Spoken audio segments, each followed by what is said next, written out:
Provérbios 29. O livro de Provérbios tem mais de 400 drivers mentais. 400, tá? 400 drivers mentais. Foi o livro que eu mais li da Bíblia. Tem 66 livros, foi o que eu mais li na vida. Eu já, em várias oportunidades, assim, eu começo a ler o livro de Provérbios, eu me empolgo até hoje.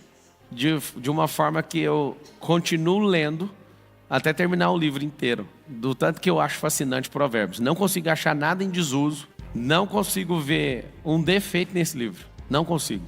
E Provérbios 29, ele diz respeito a um movimento, né, que a gente está inserido. E que todo cristão do mundo deveria entender, fazer parte, contribuir e liderar. Caso entenda, né, que o Senhor nos deu essa terra. Tem uma mensagem muito forte em Salmo 115, versículo 16, que fala que a terra, os céus são os céus do Senhor e a terra ele deu para os filhos. Só que tem gente que não sabe o que é filho e nem sabe o que é terra e nem sabe o que é dele. Não saber sobre a filiação, não saber que você é filho, não saber, desconhecer o ambiente onde Deus te colocou. E o que você precisa fazer são 3 coisas que faz as pessoas morrerem, que faz a volta de Cristo parecer que está atrasada. A culpa é só minha e sua. Eu estou diminuindo a minha culpa, você também tem que diminuir a sua até a gente zerar essa culpa. A palavra fala que as pedras vão clamar se os filhos não fizerem.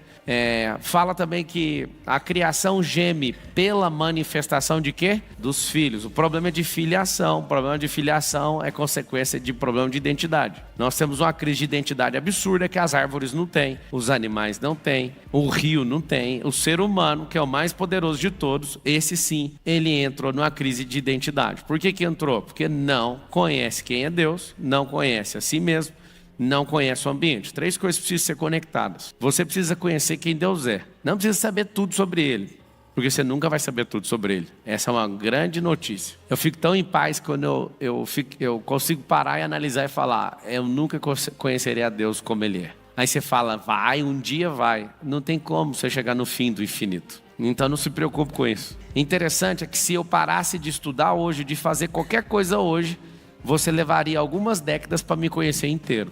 Eu acredito ter uma pessoa que chama Carol, que ainda não me conhece. Aí você fala: como? Vocês têm 20 anos de casado. Ela te conhece sim. Não conhece porque eu tenho 37 trilhões de células. E matematicamente impossível uma pessoa conhecer 37 trilhões de células da outra. Só falando de coisas químicas e físicas, ela já não me conhece. Eu tenho 86 bilhões de neurônios e tenho pensamentos guardados dentro de mim que eu nem sei o que é ainda. Quem me conhece por completo é Deus.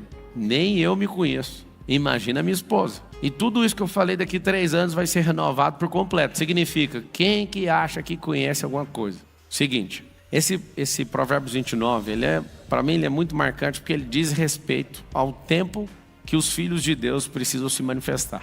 Eu sei que a ignorância religiosa, a ignorância acerca de quem é Deus, né? Você pelo menos tinha que saber o mínimo possível. A ignorância acerca de que você é e não a plenitude que você carrega. Porque entender plenamente todas as coisas, nós não vamos entender, fica tranquilo. E eu me sinto confortável nessa posição, porque o Senhor que me guia sabe de tudo, então sempre que eu não entender, eu falo: o Senhor sabe o que o Senhor está fazendo. Provérbios 29 está escrito assim, quando o governo é justo, o país tem segurança. Vamos esquecer política, que você já fica doido? Vamos lembrar que isso aqui é uma família. Quando o pai de família é justo, a família tem segurança. Vamos trocar agora e vamos pôr empresa. Quando o empreendedor, o empresário, o CEO, o executivo é uma pessoa justa, todos têm segurança. Só para você não ficar emocionado com a esfera do assunto, é só trocar de lugar que o assunto é o mesmo. Vocês pegaram ou não? Quando está falando governo, é sobre cultura, sobre gente, sobre ambiente. Cultura, gente e ambiente. Vamos voltar aqui, Provérbios 29, 1. Quem é repreendido muitas vezes e teima em não se corrigir, cairá de repente na desgraça e não poderá escapar. Lá em Hebreus fala assim que a repreensão no momento é motivo de tristeza, mas produz fruto de justiça para quem o exerce. Quem é repreendido muitas vezes e teima em não se corrigir, cairá de repente na desgraça e não poderá escapar.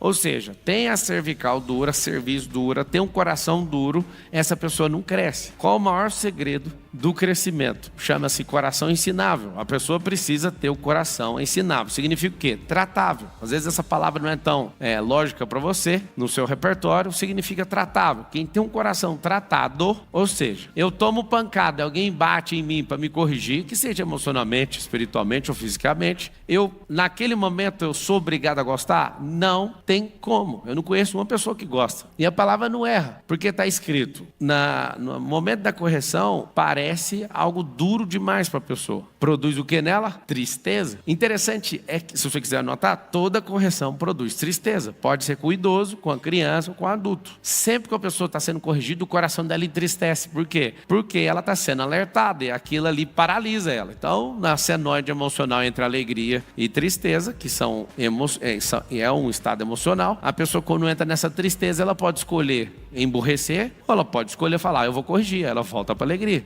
E aí a palavra promete que produz fruto de justiça para quem exerce isso. Versículo 2. Quando os honestos governam, o povo se alegra. Vamos fazer um triângulo? Você nunca vai esquecer disso aqui, porque às vezes tem gente que não lê a Bíblia direito e não entende o que está escrito. Você vai fazer isso aqui, ó. O que é a representação de um governo? No casamento, em casa com seus filhos e de forma física, que é um ambiente, e na sua empresa. Você tem um triângulo. O que forma uma nação? Vamos pegar agora o maior triângulo chamado nação, e dentro desse triângulo chamado nação, tem esses triângulos aqui completamente formados. Não tem um negócio aí que a gente é representado pelos políticos e tudo? Os políticos representam quem nós somos. A nação inteira é um grande triângulo com esses triângulos muito bem formados. Se tiver governo no casamento, o casamento prospera. Se tiver governo em empresa, a empresa prospera. Eu não sei se você entende o que eu estou falando, mas por mais que eu tenha 2.000 funcionários, 2.000 colaboradores, se eles virarem, sendo a maioria, e falar que vão mandar na empresa, eu vou demitir todo mundo. Eu não sei se vocês estão entendendo o que eu estou falando. Não é a maioria que manda aqui. E de novo, Marçal, e a política? A política é a maioria que manda. Não é. A maioria são 200 milhões de pessoas. A minoria são 70 mil políticos. Quem manda? Os 70 mil políticos. Eles representam a maioria, diferente. Aprenda uma coisa, quem manda não é a maioria. Quem manda é quem tem o governo. Isso pode mudar tudo lá na sua casa. Lá em casa tem 4 crianças. Se fosse nesse método, os 4 se juntariam contra nós 2. E lá pode juntar os 4 com 300 que não vai mudar nada, porque lá tem um governo. Então, onde tem governo, não tem afetação emocional, não tem alguém que vai sentar nessa cadeira, porque tem governo. Nas empresas tem governo, lá em casa tem governo, no casamento tem governo, significa que nós temos o triângulo do governo. O que é uma nação? Todos esses triângulos funcionando. E se funcionar, nós temos paz em qualquer lugar, em qualquer tipo de esfera, de bairro, cidade, estado, nação, continente, planeta. Então, volta lá ao versículo. É só para aumentar a sua compreensão, porque às vezes a sua cabeça fica muito reduzida e você acha que eu estou falando de política e a Bíblia está falando de outra coisa. Governo é sobre todas as esferas. Tá ficando claro ou não? Então tá bom. Quando os honestos governam, o povo se alegra. Mas, quando os maus dominam, o povo reclama. O que a gente tem que entender? Quem são as pessoas que têm que governar? Os bons. Mas o meu marido não é bom. Então você tem que se esforçar para ele ser uma pessoa boa. Você não está entendendo o que eu estou te falando. Em todas as esferas de governo, quem tem que governar é um justo. E o justo não é a pessoa perfeita. Justiça significa que está em linha. Eu gosto de usar esse exemplo. Calça justa, bermuda, o tecido justo. Significa o quê? Que parece que é a própria pele. A justiça ainda não é esse tecido sobre a pele. É como se fosse um só. O que é ser justo? Falou uma coisa, cumpre aquilo que falou. Não dá conta de fazer? Não fale que vai fazer. A maior coisa que eu tenho com os meus filhos é: papai, o senhor pode fazer? Eu faço de tudo, a Carol já viu. Eu não falo que vou fazer. No mundo dos negócios, se eu tiver 2 coisas para oferecer para uma pessoa, quem é aluno aqui já viu falando disso, milhares de vezes. Se você tem 2 coisas que você pode dar para alguém, ofereça só uma. Porque você tendo 2, estragando uma, você está em dívida. É melhor você prometer uma e surpreender com a segunda. Estou lá no Brás, as 2 madrugadas passadas, virei à noite lá. E aí o líder lá da feirinha, que eu peguei como causa minha, ele vira e fala: tá aqui um documento para você assinar. Eu olho no documento, o documento fala de competência de governador, de deputado estadual, de vereador, de um monte de coisa. Eu falei: ao vivo. Alguém viu esse negócio ou não? Estava ao vivo, eu olhei e falei: eu não vou assinar. E ao vivo e todo mundo ouvindo. Aí o povo ficou tudo assustado. Eu falei: não tem como. Eu preciso atribuir competência, eu preciso saber o que eu posso fazer, mas conta comigo que eu vou trazer mais coisa. Eu abri o prazo para hoje, até o final do dia, mandar isso para ele. Mas eu não consigo assinar, eu não consigo fazer isso. O justo nunca vai prometer o que não dá conta. Justiça não tem a ver com santidade. Eu quero que vocês entendam, tá? Santidade é a representação de quem Deus é. O que é ser santo? Escolhido. O que é se manter santificado? É se separar todos os dias. Quando você tiver esse nível de clareza da palavra, tudo vai mudar na sua vida, tá? Tem gente que acha que o justo é aquele que não erra. Não é isso. O justo é aquele que erra sempre em coisa nova e o coração dele sempre está pronto para entrar em arrependimento e sair fora disso. A gente cobra um caráter ilibado de todo mundo, mas não tem um que tenha esse caráter. Não existe isso. Mas o justo, o que ele faz? Ele, de forma intencional, ele nunca promete tudo que ele dá conta de fazer. Por isso ele é conhecido como justo. O justo, ele não se envolve em problema dos outros, porque senão vai virar problema dele. Um dia eu contei para uma pessoa que eu amava problema e a pessoa chegou com a lista dos problemas. Já que você gosta, resolve para mim. Eu falei, eu amo os meus, isso aí é seu, você tem que amar o seu. Eu não vou fazer por você. Quando os honestos, então, governam,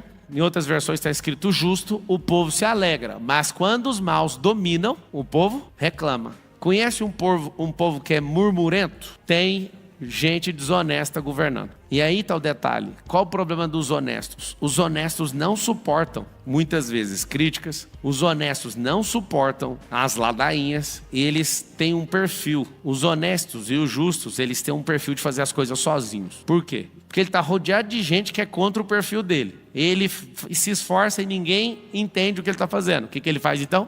Então deixa que eu cuide da minha vida e se lasque. Esse é o problema do Brasil, esse é o problema do mundo, esse é o problema dessa geração. Os justos estão sozinhos. E aí você pensa, mas não tem justo. Tem milhões de pessoas justas e boas e com caráter muito top. Só que como a maioria, não sei se você sabe, os idiotas tendem a vencer no final, não pela inteligência, mas por ser maioria. Não é porque é mais forte, é porque é muita gente na ignorância. Então é muito fácil conduzir os ignorantes. Agora a justiça, que é andar em linha, ser justo, é o que você falou que vai fazer, então faça. Não dá conta?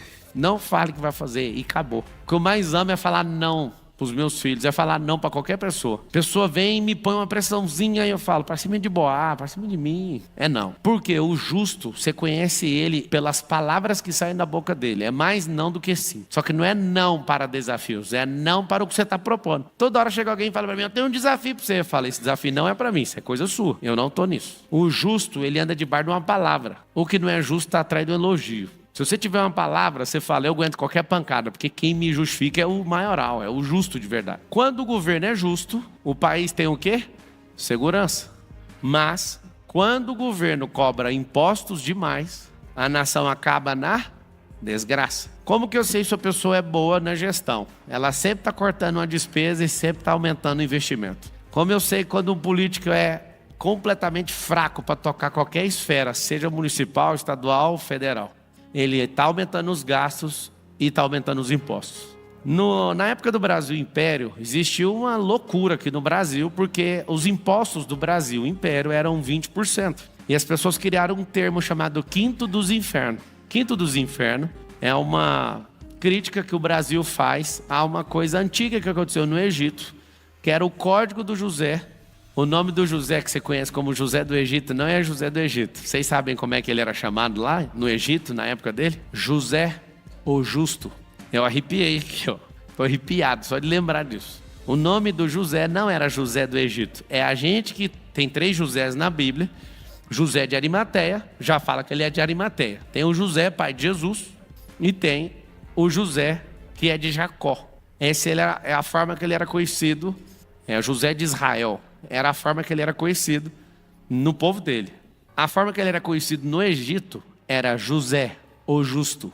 Eu fico chocado. Eu não consigo esconder. Para mim, o José é o cara mais impressionante da Bíblia, tirando Jesus. Porque é alguém que claramente foi lá, sofreu tudo e se manteve justo. E qual que era o nome desse homem?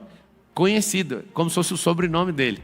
José, o Justo. E aqui está falando o seguinte: quando o governo é justo, que seja na família, que seja em alguma comunidade, que seja no casamento, que seja na empresa, que seja politicamente numa sociedade. O governo, quando é justo, ele traz o quê?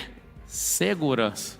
Quando o governante é injusto, é imoral, é pervertido, o que ele traz? Eu estou falando de todas as esferas. Está ficando claro para vocês, sim ou não? Então, a segurança de um povo, que seja família, empresa, comunidade, cidade, estado, país, depende da justiça do governante. Qual que é o cara bom para todo mundo modelar para entender sobre justiça? José, o justo. Se vocês fizerem uma pesquisa sobre o José, vocês vão ficar impressionados. Esse era o nome dele. A gente está falando de um cara chamado Salomão, que se você for no mundo árabe, ninguém conhece como Salomão. O nome dele é Gedidias em árabe. E quando você começa a ver as coisas por trás do que a gente lê e por trás da influência que a gente aprendeu a Bíblia, inclusive vários de vocês não conhecem a Bíblia, mas conhecem canção gospel que canta pedaço da Bíblia. Por exemplo, você ouviu uma canção um dia que os sonhos de Deus jamais vão morrer, que Deus não sonha, Deus já fez. Ele não está sonhando algo a seu respeito, ele já determinou. E se você não cumprir, alguém vai entrar na sua frente e vai fazer, porque a palavra dele não volta, a sua volta, a dele não. Então, quando o governo é justo, o país tem segurança, mas quando o governo cobra impostos demais, a nação acaba na desgraça. Desgraça é desprovido de graça. O significado mais pesado por trás disso é pobre, cego e nu. Quem bajula os seus amigos está armando uma armadilha para si mesmo. Eu não gosto de bajulador, porque ou ele quer tomar meu lugar, ou então é alguém que está cheio de ferida emocional e não sabe como pedir ajuda. Os 3 casos você pode detectar rapidinho, não tem chance. É um desses 3. Os maus são apanhados na armadilha dos seus próprios pecados. Então, você que não quer ser conhecido como o justo, tudo que você fizer, e você achando que está levando vantagem, é a própria arapuca que você está formando. Amã foi lá e pensou, eu vou fazer uma forca, né, para colocar Mordecai, para pôr esses judeus, eu vou matar todo mundo. Ele cria a forca, e aí ele é descoberto, porque a rainha poderosamente foi lá e se curvou, uma rainha justa. Se curva, e aí o jogo vira, o rei manda enforcar o cara que criou a forca. Lembra que todo intento maligno que for produzido no seu coração é só a antecipação da forma que você vai terminar. Não saindo disso, todas as vezes que você estiver arquitetando alguma coisa contra outra pessoa, você lembra, é assim que eu vou terminar. Eu assim, qualquer pessoa que me odeia, eu não entro nesse jogo. Qualquer pessoa que fica armando pra cima de mim, eu não tô nem aí, porque eu sei quem é o Senhor. O Senhor não vai mudar o comportamento dele. Se eu também for na mesma linha dele, ele não vai arregar comigo. Ou seja, continue justificado naquilo que ele falou. Os maus são apanhados na armadilha dos seus próprios pecados, mas os honestos andam livres e felizes. Isso é tão bom. Lá em Provérbios, acho que é o 10, 25, fala que quem anda em sinceridade anda seguro, mas quem perverte os seus caminhos será conhecido. Toda vez que vem algum intento na minha cabeça, eu lembro desse provérbio, que é um dos drivers mentais que tem em Provérbios. Se você anda em sinceridade, significa, não quer dizer que você tem que ficar falando tudo que está no seu coração, porque pensamento você tem 25 mil, tem gente aqui que tem 70 mil, dependendo do grau de ansiedade. Se você estiver envolto de procrastinação, ansiedade, meu Deus, foi uma pessoa medrosa, você não sabe o tanto de pensamento que você tem. Pessoa que está 100% alinhada no propósito, conectada no agora, é produtiva, é desfrutante, é transbordante, essa pessoa não consegue ter 3 mil pensamentos por dia. O que acontece? Quando você consegue entender esse lance de andar em segurança, você vai colocar sua mente focada no agora. Alguém me perguntou numa entrevista, cara, como que você tem esse tanto de energia? Eu respondi pra ele do jeito que eu vou falar pra qualquer um que eu tô vendo aqui na minha frente, tá? Eu tenho o mesmo tanto de energia que você. É você que não sabe usar a sua. Todo mundo tem o mesmo tanto de energia, só que nem todo mundo ressignificou o passado igual eu ressignifiquei. Todo mundo tem o mesmo tanto de energia, mas nem todo mundo programou o futuro do jeito que eu programei. Todo mundo tem o mesmo tanto de energia, mas poucos ativaram a identidade plena diante de Deus. Eu ativei. Pouquíssimos sabem do seu propósito, por isso vivem preocupados com propostas. Eu já percebi que para a gente prosperar e ter paz, nós precisamos regular a temporalidade cerebral. Existe uma doença do passado chamada depressão, a doença do futuro chama-se ansiedade e a presença do agora de quem não produz chama-se procrastinação. Tem gente que está me ouvindo que tem os 3 juntos. Eu preciso de no mínimo 70% do meu tempo para ser produtivo. E o que um produtivo faz? Desfruta. O que um produtivo faz? Governa. O que ele faz? Não para de romper e crescer em prosperidade. Qual que é seu problema? Você nem sabe o que é energia. Se você soubesse que a preocupação destrói 85% de toda a energia humana que você carrega. Se você soubesse o tanto de coisa errada que você faz. Se você soubesse esse negócio de ficar, ai meu Deus, o que o fulano vai achar de mim? Se você soubesse quanto de energia sua é roubada porque você ainda tem uma reputação. Se você soubesse. No final das contas, você começa o dia com 1% de bateria. Eu começo o dia com 100% de bateria. O que acontece? A grande verdade não é que eu sou obstinado, é que eu aprendi a mexer com a energia. E aí começa o dia. Já começa alguém te ofendendo. Olha a mente de alguém que não abre mão da energia que Deus colocou para atravessar só um único dia. Ele já tem a resposta prontinha. Se 10 pessoas canalhas pararem, esbarrarem na pessoa durante o dia todo, ela tem a mesma resposta. Ela olha para a pessoa que está fazendo aquilo e responde assim: isso é o melhor que você pode dar, não posso fazer nada. Esse é você.